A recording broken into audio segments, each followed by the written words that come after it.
Hi, my name's Susie and my channel is Pink Diamond Guide. Thank you for joining me. Thanks for clicking on for whatever reason that's brought you here. I'm really keen to give you some insight into what's around the energies that are around the current twin flame soul cycle. What I've been picking up of late, honestly, is that we're hitting some kind of an apex where the energy is coming to some kind of a peak where it wants to change lanes, where it's like the old wants to wrap up and the new wants to begin, and it feels like there'll be more souls coming into, or more people coming into this the journey of twin flames for ascension. So we've got probably a group of people who are going to resonate with some of the ideals of the wave that feels like it's coming to some kind of a climax, and we've got some new ideals for people who are coming to this brand new.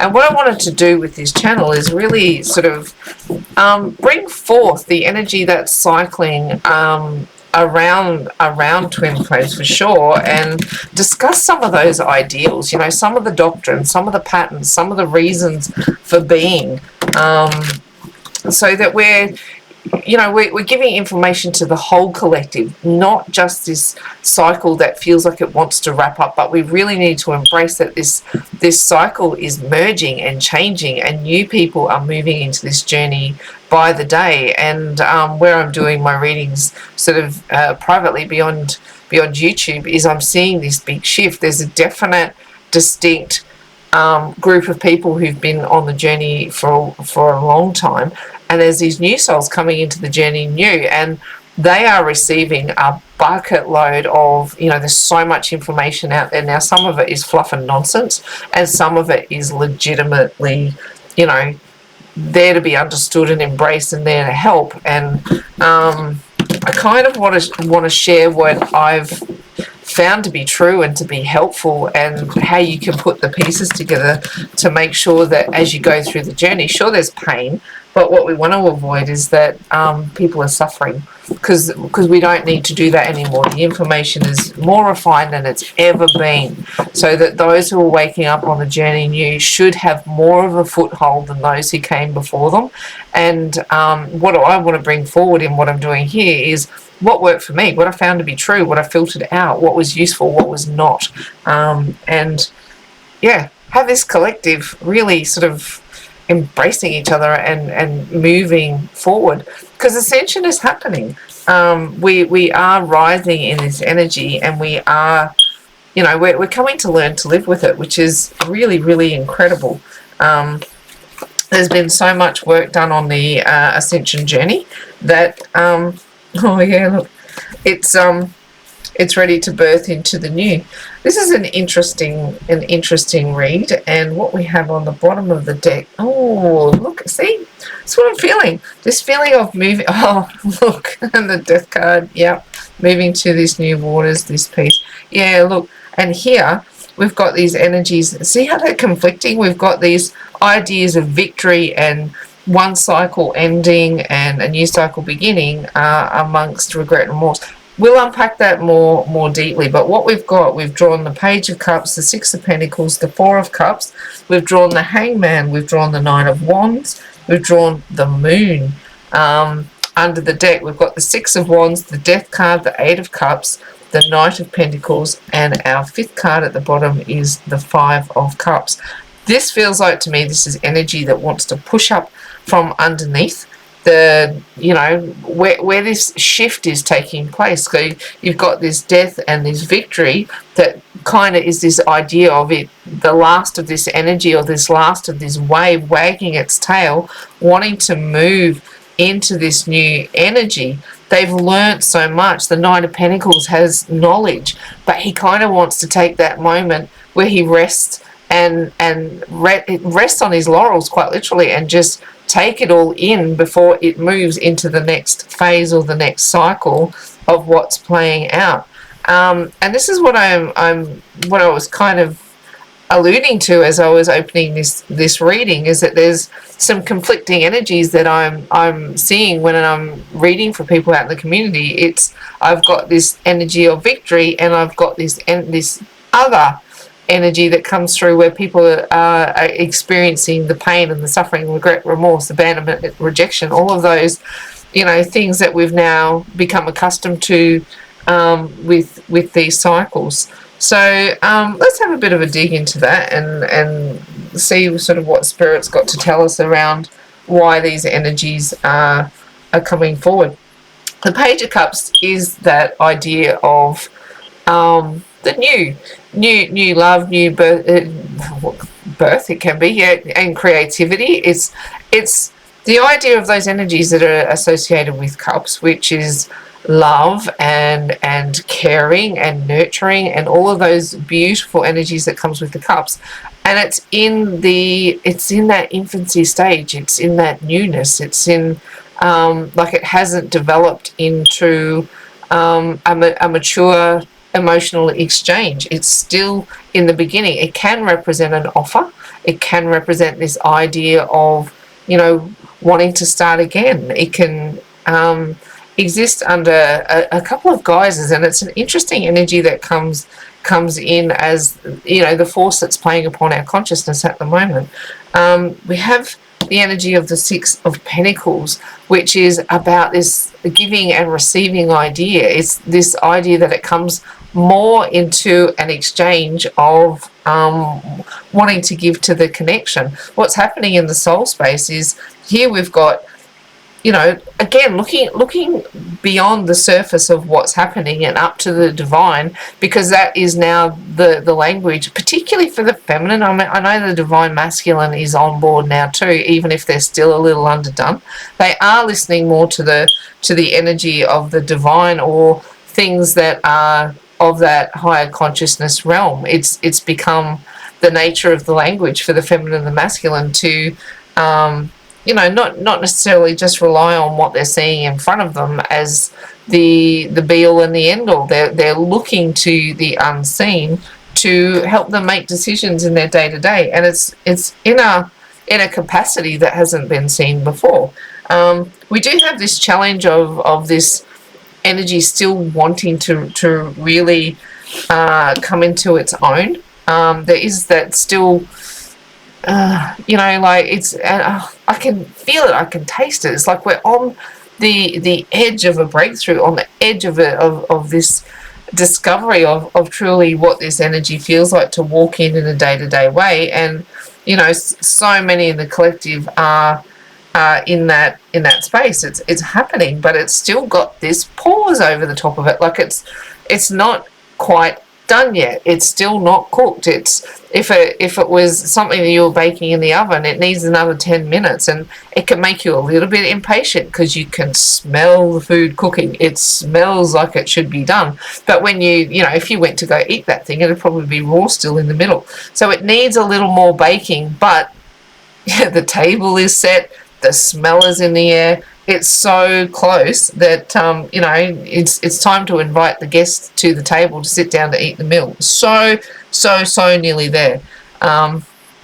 Here I've got the energy of the Knight of Wands, and it is people are battle weary, like especially those people who've been on this journey for a long time. It's like, I'm done already. I do not care about the rainbows and butterflies and fluff and nonsense. I mean, so many of the collective are in a space of surrender, and I'm probably leaning more to the feminine aspect of that. That they've done all the work that they need to do. They've sat and watched and how the masculine has then balanced, and it's them, the masculine in them, as much as it is looking at a person or an energy outside of them, that masculine work has been done. And now they're at kind of gone, I'm battle weary, I'm done. I want to take this little moment to just have a bit of a breather. And, like the heavy attachment to the outcome has really disappeared. And it's still unseen. It still hasn't revealed what this new, what the graduation looks like, because so many have graduated into it, so many are living it, but it's like it hasn't really bought the fruit. The fruit is still unseen, is how I'm reading this. Because we're in the pause, we're in the moment before we really get the blessing, but we're living in the frequency. So there's that, like I said, you can smell it. The meal is so nearly cooked that you can smell it in the air. You can feel it. The table's set. All that needs to happen now is it's like the big reveal. Are these unions going to happen? Are they going to give? Is divine masculine and feminine going to be able to walk side by side in some kind of a space where they're giving to each other equally and effectively? And I'm saying, to me, it's like it's so close. You can smell it. You can nearly taste it. Let's have a look. Oh, look, see? See. Again, the Six of Pentacles. An offer. Somebody wants to give.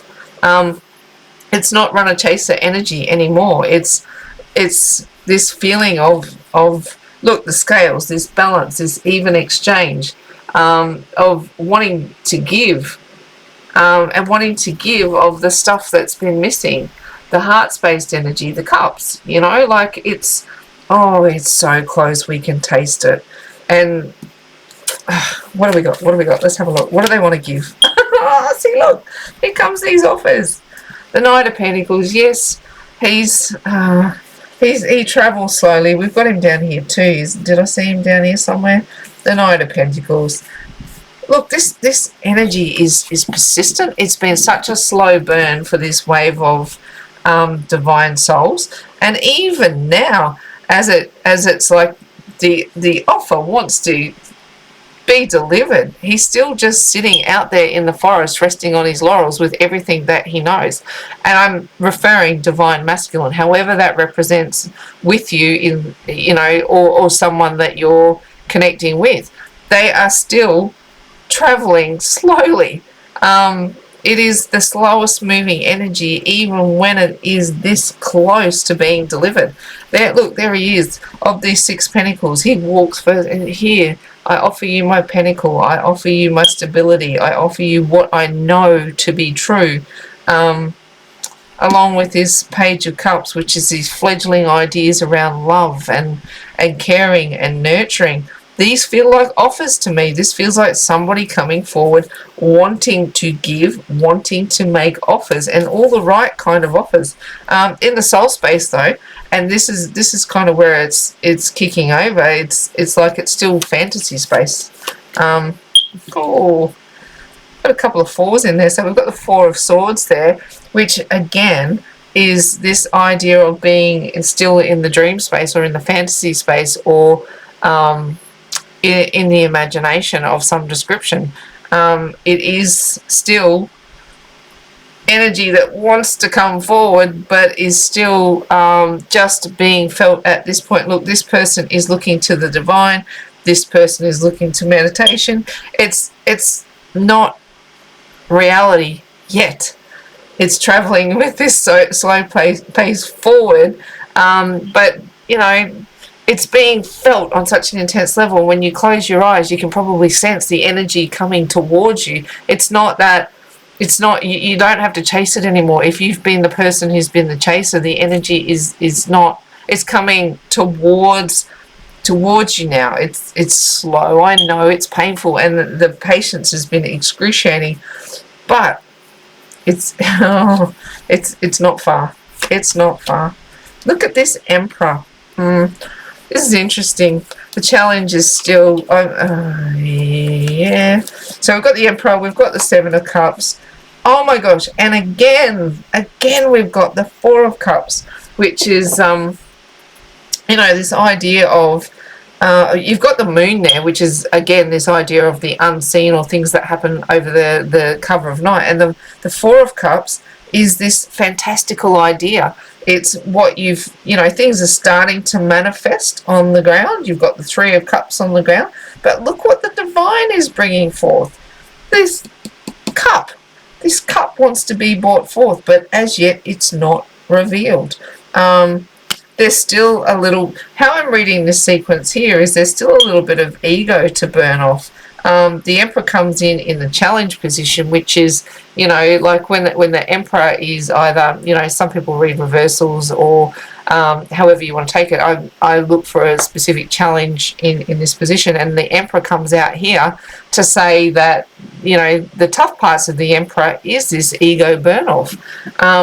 And it has been part of the challenge for divine couples. It's a part of anyone's ascension journey, is to understand the function of the ego. And when I say the burn off, it's probably not the terminology I want to use, because essentially the goal is to make your ego your friend, or make your ego your amigo, and to recognize that it's a mechanism that's been given to us to keep us safe. When that ego runs out of control, or if it's running on autopilot, it's running on coding that doesn't always serve us. So it'll be that voice in your head that's running automatically that says it's not safe to be in that relationship because. Now, if you can imagine that voice or that mechanism that's speaking to you is another person, and you're sitting in front of that, and you can have a conversation with your ego and actually become friendly and get to understand why it's saying and doing the things that it's doing. You can actually start to use your ego's mechanism as your superpower. It's there to keep you out of trouble. It's like a bodyguard, security, however you want to phrase that. It's there to do a job. But that has been coded since the day you were born. And if that coding goes unchecked, when I say coding, it's like a computer program. Like you open a computer and it's got to have some kind of operating system to do what it does. And there's somebody who sat and typed all the code in to go, if you press this button, this screen will open. If you press this button, you'll get access to this information. So since the day you were born, you've been being coded with what your ego thinks is dangerous or something that it has to protect you from. And it's running mostly on autopilot, and in some cases protecting us from the very things that we want. So when I say, making your ego your amigo, it's to call it out like it's another entity or another person and go, I hear you, I know what you're trying to do, but I've got this time. I want to take this action because, and like as if you were explaining to a parent or some kind of, security guard, bodyguard, whatever, protector, somebody who wanted to keep you safe from harm, and you wanted to justify the reasons why you're taking the leap forward. To have these kinds of conversations with your ego is a superpower. To give yourself more control over that automatic voice that is going to prevent you from your ascension is a superpower. So it feels to me that there's still a wee little bit of work to do there around really taking hold of the ego aspect of the Emperor, because essentially we want our divine masculine to sit in Emperor energy. That's a beautiful energy to be in when it's functioning properly, but when it's sitting in a challenge position, it means that there's an overexertion of those energies, which can lead to suppressions of true emotion, or suppression of true feelings, or growth in your ascension and your spiritual emotional maturity.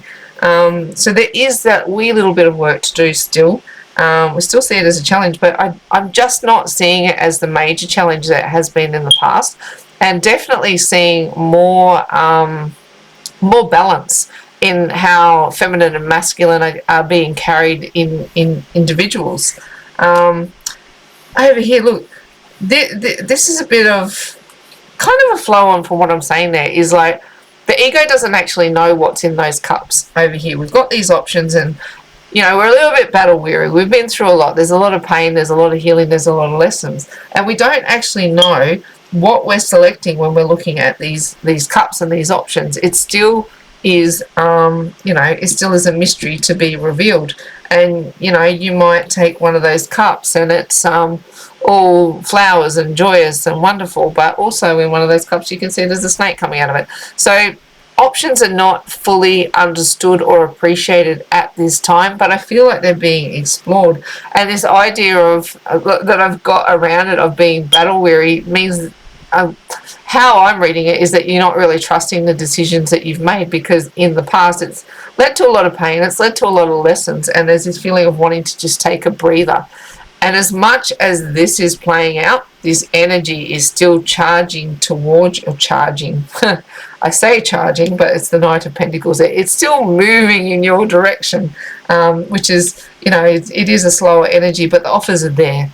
The offer of wanting to give, it is moving in your direction, coming towards you, even if it's still, it's got a little baking still to do. There's not much, is what I want to say, that this cycle is ready to wrap up. So that's like, it feels positive. It feels like it's headed in the right direction. Now, I want to express that I do follow astrology, and I do follow, I look into numerology, I watch energy patterns, and all of those things. I'm not an expert in any of them. I'm not. But I love to study it. I love to go, what has that person learnt about it, and how can I apply it to the twin flame journey, or to the Ascension journey?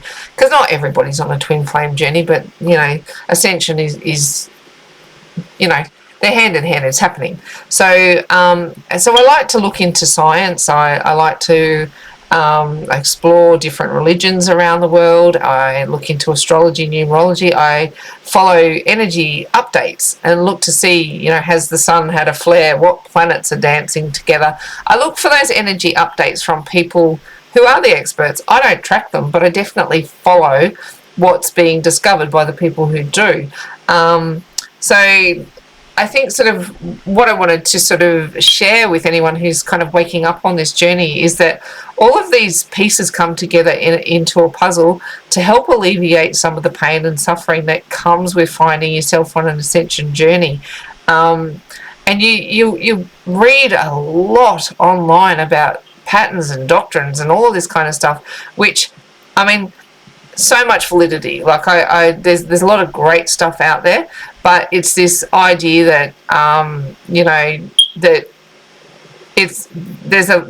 the fluffy side to twin flames just is it's not a thing. Twin flames is serious. Like it's serious business, and it's not something to be taken lightly. And if you do, if it's only fluff and nonsense for you, then you're probably not on this journey. It's intense, and the reason that I'm doing what I'm doing is because of that. And I want to bring forward the tools that helped me move through the worst of the Ascension that I've been through. And what I've done as part of that, is created this Divine Love Oracle. And I thought I would draw just one card today and sort of reflect on it. Now, the Divine Love Oracle is, yes, it's there to give us direction in the energy like an oracle would, but I also wanted to take out some of the key concepts of twin flames. And, I've used art that I've made over, however long that I've been on this journey. Art was how I expressed myself or expressed the frustrations, and I thought I would put some kind of meanings behind why I was making what I was making and share them, so that I could help anyone who might be struggling with references. And if I just give you a starting point and you want to research it further, and I will continue to bring more of this information through my readings, so it's not just it's not just a divination moment. I want to bring more to my readings than just the surface energy.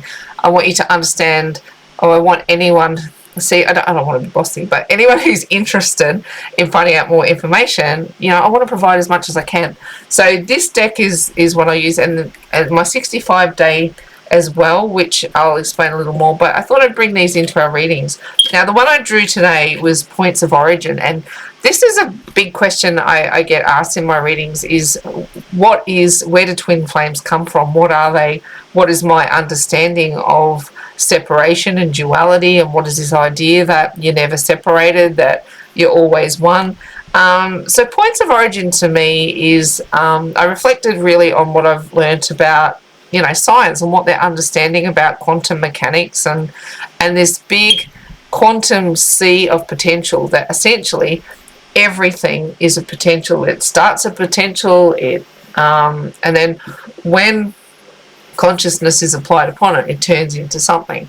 So I went, how can I break that down into an analogy that makes sense to me around twin flames? If everything that's ever in existence has risen up out of this void or out of this quantum sea, how does that affect twin flames? So I started visualizing as if everything was an ocean, like a water ocean that we can know and reflect on and understand. And how I kind of envision twin flames is as if the divine, with consciousness, moved down and took a glass and scooped water into the glass. And I mean, what's in the glass is still the potential that was, like, it hasn't changed what it was when it was in the ocean. It's just had energy applied upon it to give it form and mass and shape. And so to me, that's like soul energy in a vessel is like humans with a soul inside of it. Now with twin flames, what I imagine is that from that original glass that he scooped up and he filled water in, he had another glass that he divided that water. So the energy, the potential still has come out of that ocean. It's still the same energy as when it was ocean, as when it was in the first glass, is still the same as in the second glass. It hasn't changed the essence of what it is. It's just had force applied upon it to put it into a vessel that gives the illusion of separation. But it still is the same and will return to the same once the energy is dispersed. You know, energy has potential, it forms into something, and then when that purpose is fulfilled, it returns to energy, the quantum sea, our soul space. However you can represent that in a way that makes sense to you. But we rise, essentially our soul rises out of this potential, we are made form, and then we return to a lesser density. We are at our most dense when we are alive as humans. So essentially, how I see twin flames is they're scooped from that same pool of water. How I see kind of soulmates and close soul ties, as if God, scooped 2 glasses of water at the same time. So essentially, they are still all of that same potential. They are still of that same point of origin, but they haven't been scooped up and then separated. They've been scooped up independently. The connection is still very close, though. You know, they've come from a very close origin, and when tipped back, they will return to that same close point of origin. So the connection felt is very strong and very similar, very familiar. So I hope that kind of analogy gives you how I see that point of origin being. It's like, is if there was a puddle of water, that they're the 2 drops that sit side by side in the great big puddle of water. It's a very close, and the vibration matches nearly identically. But with twin flames, it splits into two vessels. They're never separate. Their source energy is never separate. It's not. It still remains the same. And when it is returned to that point of origin, it's the disconnection never occurs. I hope that makes sense. I hope the analogy sort of resonates as to how we get this idea that we're never separate, or that we're never truly apart from each other, because the source of what we're made from doesn't change, and it's come from that same initial space, and that's why it's we maintain these connections as we move forward. I think that gets to I hope that's helpful. Anyway, so again, talking about how we operate, one of the other concepts that I love looking into psychology as well. So psychology and chemistry and biochemistry, and how energy moves, operates, and how we can shift it as human beings. And I came across information that allowed me to understand that it takes our body 65 days to really change our chemistry, or to really shift our thought patterns around an ideal. And so I created this card deck, 65 days, with the intention that every day we reflect a higher consciousness thought to get our brains in the practice of thinking these expanded ideals. So on the cards, it'll have a suggestion of something you can think about and an action you can take for your body to get used to the ideal, for the chemistry shift to happen in your body, to get used to chasing down higher consciousness, which is, at the end of the day, this is the kicker of the twin flame journey, is to get ourselves to a higher vibration and to hold it for the greater good of the planet. It's not a fluffy love story that Hollywood needs to tell, although I'm sure if it, I'm sure it would make entertaining viewing. It's not the kicker of why twin flames are here. We're not here for entertainment. We're here to raise the vibration of the planet. And we're not going to do that if we cannot actively engage higher consciousness. So, yes, 65 days is it's a starting point for choosing to every day, like if you do the same thing every day for 65 days, it becomes what you do. It becomes part of your chemistry. It's not going to give you all the answers that you're seeking, but it's going to get you in the practice of chasing them down.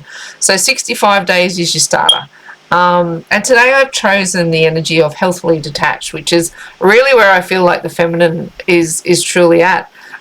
It's kind of like she's been through her graduation day and she's moved into a space where she's less concerned about the outcome in a romantic sense and more concerned about being on mission and helping anyone around her. She's healthily detached. Does she want union? Yes, absolutely. Of course she does. Of course she wants to have all the bells and whistles of this beautiful connection return in a healthy way, naturally. And when I'm talking to people through my practice of reading, I hear it relentlessly. But it's so much healthier than where it's been in the past, where it was a destructive ideal to get back into union, and the lessons along the way were being discarded in favor of just this fixing the broken heart. But healthily being detached means that you can experience all the joy in the world and all the negativity in the world and bring yourself back to a point of neutral really, really quickly. Neutral is a point of gratitude. It's a point of, it's not extreme happiness or extreme sadness. It's just sitting in the middle. That's not to say you're not to experience those extremes. The kicker is not to sit out on them, not to sit out on the extreme of joy or the extreme of heartbreak, because you will become those frequencies. And that is it's not the golden point for the universe to create what you want to manifest in your life. The universe loves to create from neutral, and it needs the positive and the negatives to create, for sure, but the golden point is at the point of neutral. And the quicker you can get yourself to that point, the more capable you are as a manifester, and the more capable you are at bringing this frequency of gratitude and joy to the planet, raising it up to this beautiful level that we know that the collective had a mission to raise that vibration, and we're doing it. The point of neutral is a superpower in that game. So that healthily detached is let go of the outcome. You are on this journey for your own benefit, and if you can detach from the idea that it's positive or negative experience, that it's perfect, it's 100% perfect, it's here to serve you, it's here to serve the planet. And if you can get grateful for everything that you learn along the way, you are doing your bit to help the collective mission achieve its outcomes. So that's what I have for you today. Is the twin flames are moving towards an apex. It's in the air, like I said. You can feel it, taste it, touch it, smell it. It's there. The table is set. It's waiting for this next chapter to kick on. Where you get to live in this vibration in its most beautiful representation.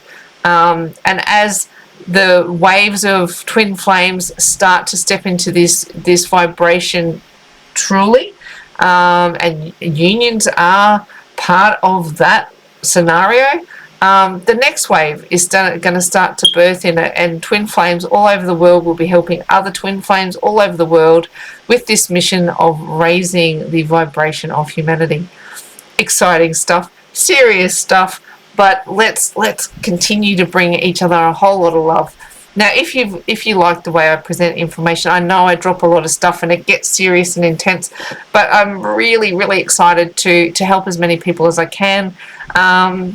Take what serves you out of it, leave the rest. If it's not relevant, hopefully it's relevant to someone. And if we've helped one person today, we've done our bit for the collective and for the planet. Please feel free to do the YouTube thing, like, share, subscribe. It does help sort of get our messages out there and reach as many people who are in this ascension process as we can.